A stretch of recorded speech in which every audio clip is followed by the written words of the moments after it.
Inside City of Hamilton, we're going to answer the age-old question. Not why did the chicken cross the street, but how did he do so safely? Now, it might seem pretty extreme that we're making a video on how to cross the road, but over 100 Hamiltonians are hit every single year trying to make a safe crossing in a pedestrian signal-controlled intersection. So from a pedestrian standpoint, it's important that they wait for the walk symbol and look both ways before they begin the crossing. Now, it's also important that they make eye contact with any motorist that may be turning left or right into the path of their crossing.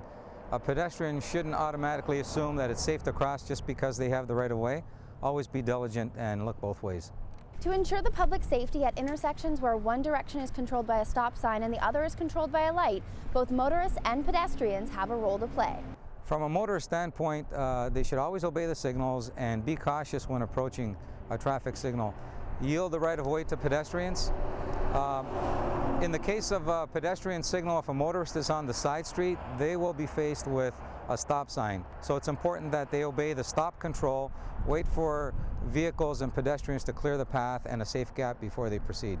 It's important that people recognize the difference between the walk symbol and the flashing red hand symbol. So the walk symbol basically tells pedestrians to begin their crossing, but it's not necessarily designed to complete the crossing.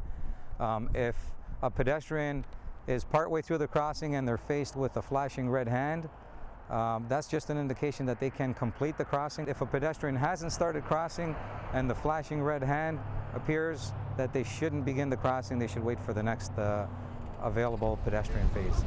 The time required to make a crossing differs at each location based on the distance and average walking speed. The average walking speed can be affected by aging populations and accessibility issues. For Inside City of Hamilton, I'm Kat Cullen.